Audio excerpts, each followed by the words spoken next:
Most Pokemon that are overpowered aren't actually surprising in that sense. Who's going to be shocked that something that looks like Mewtwo destroys pretty much everything? What's far more interesting though is when Pokemon don't look like much, but wind up being incredibly strong, sometimes even broken. Though what registers as overpowered can vary, as there are plenty of Pokemon that aren't banned, but are still regularly referred to as broken, like Gen 2 Snorlax. But anything that looks unassuming, even outright weak, is of great interest to us, the kind of thing that makes new players scratch their heads when they lose to it. What do you mean Blissey walled my entire team? It doesn't look like it can do that, but indeed looks can be deceiving, and we're going to be exploring that today. So join us as we count down the top 5 weakest looking Pokemon that are actually overpowered.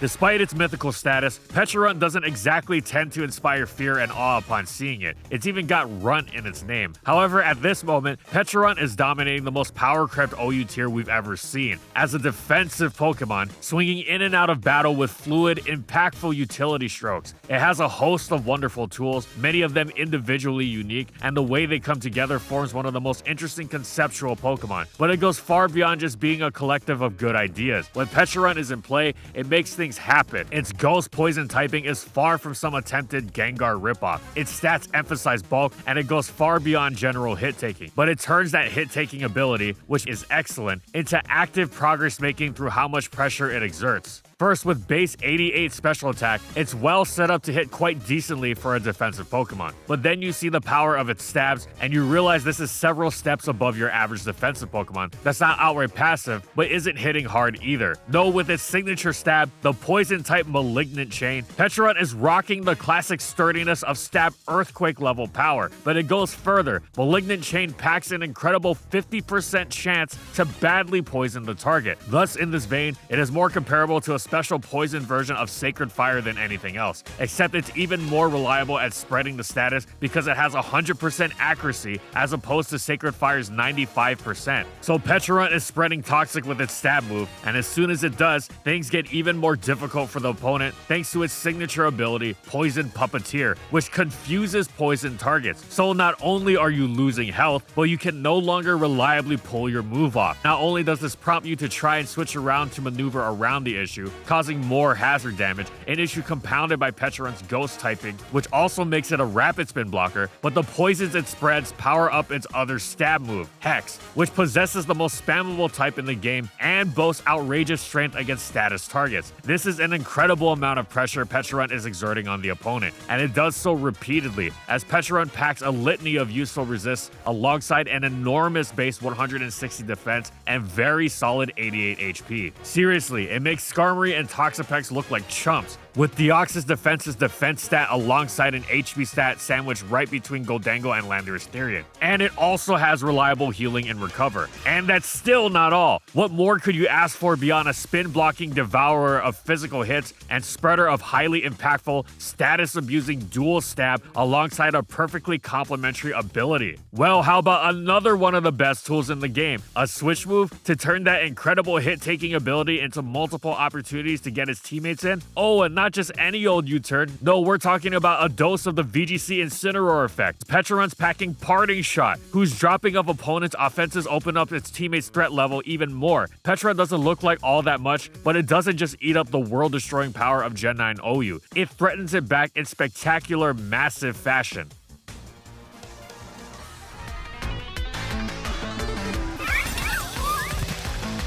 You wouldn't think this Cleopatra-inspired ostrich was actually a demonic terror just by looking at it. Well, maybe that's where the Cleopatra inspiration came from. Regardless, you wouldn't think this of Espathra even after looking at its stats. It only has 2 over base 100, special attack and speed, and not by much at all. Hardly impressive by Gen 9 standards. Its 95 base HP is good, but both defenses at base 60 are paltry. Meanwhile, Mono Psychic typing is hardly knocking anyone's socks off. This isn't Gen 1 after all. So how is it that this unassuming seeming bird that can't even fly became one of the most feared monsters in the land of King Gambit, Iron Valiant, and company? It all comes from Speed Boost, an ability that has spawned controversy on Pokemon ranging from Ninjask to Blaziken. Simply being faster isn't necessarily going to break the game in and of itself, but it sure does open up a lot of possibilities in doing so. We've mentioned on this channel before how going first can be almost everything, and when you've got a Pokemon whose whole thing is cramming boosts together, that is in fact everything. Espathra utilizes the classic Psychic type strategy of unleashing Mega Boosted Stab's stored powers with Calm Mind as its main weapon, since in addition to providing 2 boosts to fuel the stored power effect, it also strengthens the special attack Espathra will be firing the stored power from. After a few boosts, stored power will be deleting pretty much everything that isn't a dark type, and there will always be a plan for that. Espathra can use Calm Mind boosted Dazzling Gleams, but it's of course at its most frightening in true Gen 9 fashion when wielding the power of Terastallization, most commonly becoming a fighting or fairy type to completely flip the script on its dark weakness, while also gaining a vicious Terra Blast with which to demolish them. King Gambit who? But with that in mind, how is Espathra going to get around its abysmal defense? Base 105 speed is fast, but not that fast. Oh right, speed boost. Yeah, turns out you can't really take advantage of Espathra's low physical bulk if it just obliterates every potential physical attacker before they even get a chance to hit it. You just toss in Substitute or Protect to grab those boosts. And of course, the fact that it's boosting its speed makes Stored Power one of the most over-the-top one-hit KO moves in the game that much quicker, pun intended. Yes, Espathra still had checks, but it excelled at pushing the boundaries of Terastallized brokenness, as tended to be the case with Pokemon that were borderline busted to begin with. You could have a Goldango or Scizor to take on both fighting and fairy Espathra, and then it would Terra Fire and shred you to ribbons. Ultimately, Espathra was so overwhelming, it got banned from Gen 9 OU for its tremendous destruction of the tier. Of all the monsters that have gotten canned from this tier at one point or another, Espathra looks quite out of place, off of looks alone anyway, but its carnage was the equal of any of its broken compatriots.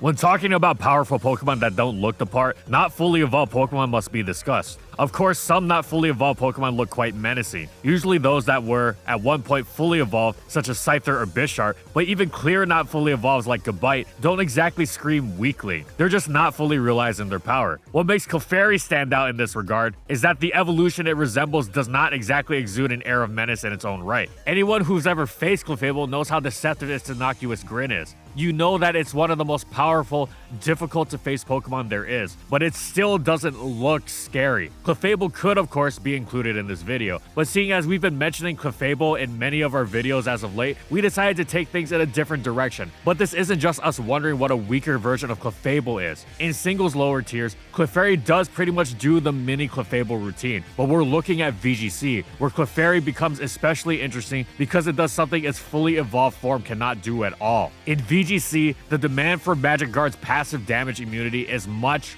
lower. It can barely be said to exist at all. What Clefairy has over Clefable though is a different type of guard, Friend Guard, which weakens opposing moves aimed at its allies to 3/4 of their would-be power. This is absolutely incredible support for how it messes with all manner of important damage thresholds. So many one-hit KOs are snatched away, and 2-hit KOs are no more, to name the most essential examples. But even once the game progresses and damage starts flying around, the reduced impact of all manner of high-flying hits lets you do things you would never be able to do with any other teammate. Not from the get-go at least. Dual screens might weaken opposing hits more, but they take a crucial turn to set up in a format where single-digit turn counts are the norm, and they only take on physical or special moves, barring the hyper-specific Aura Veil. Clefairy's Friend Guard weakens everything, and it does so the second it hits the field. No turns necessary. The fact that it weakens even further the already weakened nature of the spread moves that are double staples like Earthquake, Heat Wave, and Rock Slide is just terrific. And what does Clefairy do with its own turns? Why, it's got utility to hang with the best of them, of course. A spread move of its own, the Speed Control classic, Icy Wind. It can redirect damage away from its teammates entirely with Follow Me. It can reinforce the effectively increased bulk of its teammates further by offering them its Heal Pulse. It can help them offensively as well as defensively by throwing Helping Hand into the mix. It does all this while taking hits quite respectively in its own right, thanks to the augmented bulk it receives itself courtesy of Eviolite.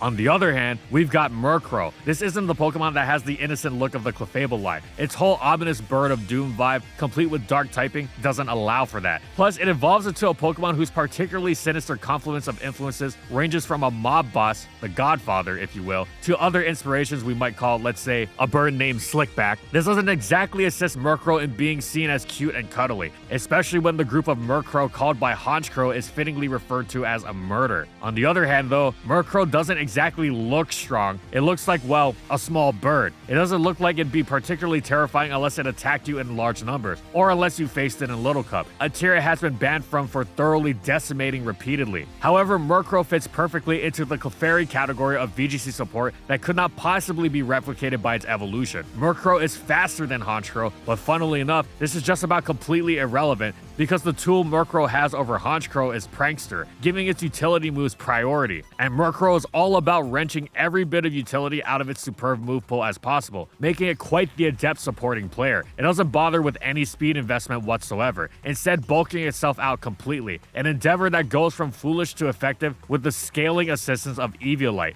The bulk is not there to make Murkrow an unbreakable wall, it's to facilitate its support move using Deal. This is most on display when Murkrow is wielding Feather Dance, whose harsh -2 slashing of attack is a tremendous move to have priority on. It basically uses the opposite of Swords Dance on the cornucopia of atom-smashing physical attackers running around. This is superb assistance for any teammate looking to execute its game plan in the face of many high-powered close combats that are around every corner. But Murkrow doesn't necessarily have to take the hit weaken route, especially since this doesn't work against any special attackers. Against them or just about anything really, Murkrow's greatest weapon is Quash, which forces the target to move last. You know that saying about how offense is the best defense? Well, that doesn't work against Murkrow because any such attempts to out-offense the slugger ally Murkrow's side of the field get, well, quashed. You'll go last, and odds are, the Pokemon getting quashed isn't going to be the type that particularly excels at withstanding big hits. No, it's going to be a fast, frail offensive threat whose greatest weapon, its speed, is pulled out from under it, leaving it completely vulnerable to getting demolished. A glass cannon only works if the cannon doesn't get hit, which it does by firing its artillery at the opponent first, but not when Murkrow's around, and that's not even the only way Murkrow allows its teammates to go first. It wields Thunderous's most obnoxious weapon, Prankster Thunderwave. You can be fast as you want initially, and you'll still be rendered useless after Murkrow hits you with the yellow magic. Alternatively, you'll be eating crow when Murkrow summons priority Tailwind and allow its teammates to rampage through you regardless of any anti-Thunderwave tactics you might have at your disposal. But hey, Murkrow is all utility moves. Doesn't this make it the world's easiest Pokemon to taunt? Good thinking, but no, because Murkrow can very well pack a taunt of its own, a taunt with priority, which of course has oceans of utility beyond simply beating other taunters to the punch. Murkrow doesn't look like much until suddenly it makes you look silly, and you're left seeing why those big gun Pokemon like hanging around it so much.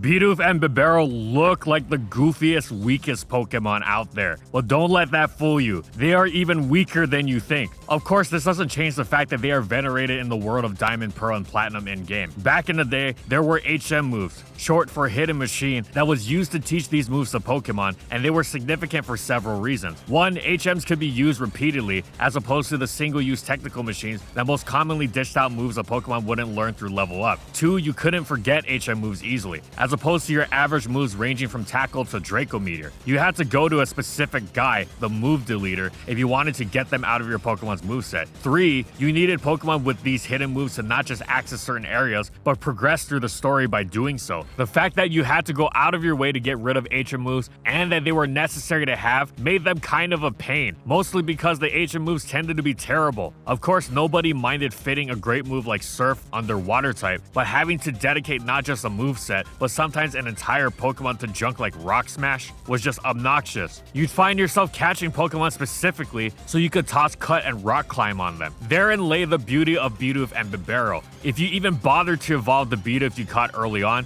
no more would you need to pollute your precious Infernape's moveset with Strength. You could move ahead with 2 fire moves and 2 fighting moves, the way Arceus intended, because Bidoof would relieve you of this burden. It made for many strange-looking Hall of Fame teams, where the usual starter Staraptor Luxray style team would find itself strangely rounded out by a Bidoof with a level in the single digits, whose major contribution to defeating Cynthia was sacrificing itself to Garchomp so you could max revive that Pokemon that could withstand its Earthquake with 5 HP. Wait, competitive use? Oh, there was none. Bidoof had 2 excellent abilities. Simple, which doubled its stat boost, meaning Curse gave it a +2 attack and defense as opposed to +1, and come Gen 7 would mean Swords Dance would give it a +4 instead of +2. It also had Unaware, unaware, which contrary to popular belief, did not come to exist in Gen 5 upon being given to Quagsire. No, that's just when an actual user of the ability came into being. Yes, people were unaware that unaware existed before, because Bibarel was just too awful to ever use the ability, just like it was too awful to use Simple. Its stats were simply appalling. Water normal typing isn't going to be doing much, and his move pool was, again, better relegated to in-game HM use. Meanwhile, Bidoof couldn't do anything in Little Cup. It was simply useless. And then Gen 5 came along, and its Dream World gave us the most Lynchian of all horrors. A hidden ability so busted that Bidoof became too much for Ubers. Yes, seriously, Bidoof and Bibarel were not the only Pokemon with the Moody ability. It made sense Moody's random stat boosting amplified through Substitute and Protect, and simply waiting it out until its user became an overpowered beast would be too much on a generally competent Pokemon like Octillery, Glalie, and even Smeargle, which for all their flaws had good things they could use too. But Bibarel? Forget the fact that it and Bidoof were being used on the same team to destroy standard OU, rendering the mighty Ferrothorn not but a victim. They were doing the exact same thing in Ubers, toppling Arceus. You had these Pokemon, previously a universal joke for looking weak and being even weaker, humiliating the highest echelon of competitive power. You would flail haplessly with Groudon, Kyogre, and the whole gang, as Bidoof substituted and protected repeatedly until it caught the boost necessary to leave those box art legendaries as KO'd as, well, as you'd expect Bidoof to be against Cynthia's Garchomp. Even Cynthia would run in terror if Bidoof came equipped with Moody. It is almost certainly the most disproportionate Pokemon between appearance and threat level. It appears hapless, and then it destroys Ubers so badly, it instates a clause preventing its use. That's right, Moody Bidoof was disallowed in Ubers way before Mega Rayquaza.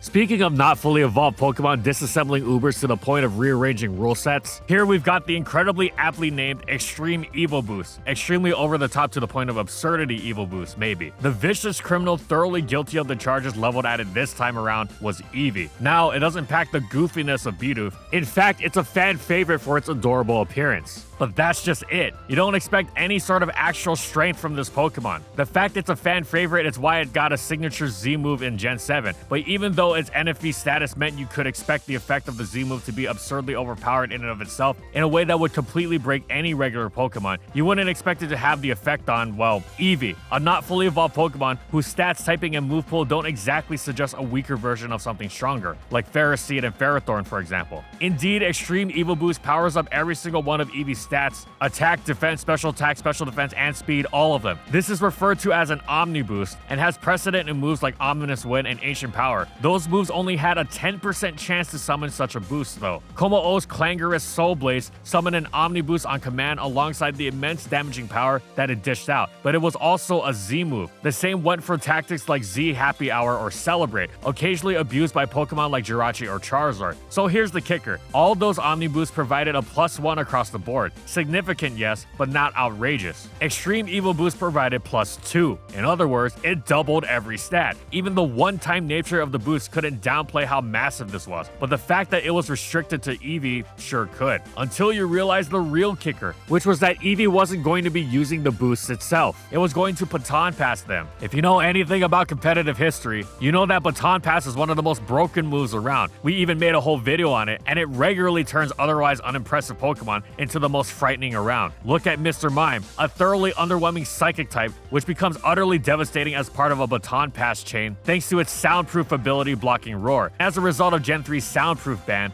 Mr. Mime effectively sits in Gen 3 alongside Kyogre. Look at Mawile, whose base form holds none of its Mega's menace. It's meager in every way, but when it's baton passing, look out. Most notably, look at how Ninjask goes from useless to terrifying because it can pass its boost. Smeargle can learn any move, and you know when it's at its most broken? It's when it's using baton pass. Okay, but it's Eevee. How is this Pokemon going to pull off baton passes in UU, let alone Ubers? It's Gen 7 after all. Well, turns out, it's not that difficult. You set up Tailwind and Gravity with Mew before exploding to ensure Eevee hits the field Tailwind with both effects active. Alternatively, you can complement Tailwind with dual screens. Tailwind makes Eevee faster than most anything you'll face, which allows it to shut the opponent down with Sing, letting it get the Evo boost off safely. Tailwind's heightened speed alongside screen support, and the fact that it'll Evo boost before whatever tries to hit it, means that alongside Eviolite, Eevee is actually quite tanky, especially since it just needs to get one boost off. It can set up in front of Mega Mewtwo X, and its strongest in-game fighting stab. Everything else is going to be a cinch. It's hilarious to imagine Eevee laughing in the face of Primal Groudon's Precipice Blades, but it's also what actually happened. Anyway, once this extremely boosted Eevee is set up, it proceeds to unleash the most overpowered single turn setup baton pass of all time, sending the doubled Omni boost to its unbelievably broken teammate, of course. Espeon blocks Roar and Whirlwind, and can either continue the pass or just sweep itself with that same vicious stab stored power that made Espathra look absurd. Crocodile's power trip was a physical dark type stored power. Dark type meaning it had no immunities and would really just destroy everything. Xerneas blocked Dragon Tail and would sweep on the spot since it had effectively been past the Geomancy that players expended immense effort to prevent it from setting up itself, except it also had a +2 defense boost and had the option to Geomancy for itself on top of that. As a wise BoJack Horseman character once said, Jeezy Klabeezy. Baton Pass was banned as a whole from Gen 7 Ubers, and it was courtesy of none other than little O Eevee. And of course, we must also mention that Eevee was immensely powerful and controversial for such antics in VGC as well, a format where Baton Pass is just about extinct, yet Eevee is just so nice with it that it winds up transcending the border of viability between singles and doubles strategies.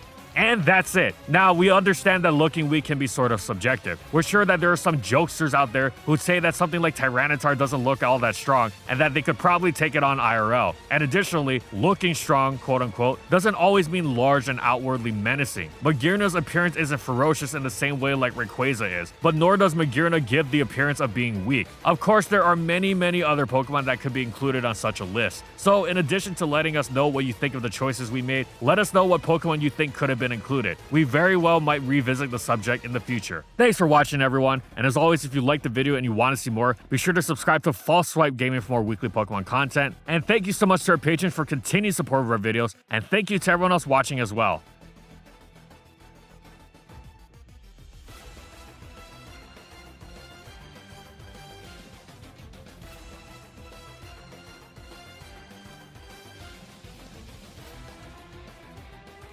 And thank you so much to our Platinum patrons. Thank you to Amphozenus, Alex Sable, Anthony Belval Renault, Bingleton, Daniel Isbeast, Funky, Glitcherton, Howl, Megamon VGC, Nurse Jake, Jack G, Pretzel SP, Spavoon, Skylaria, Soros and Croxon, Shiwei Miji, Stoneface Colin, Kiboflu for their major support of our videos.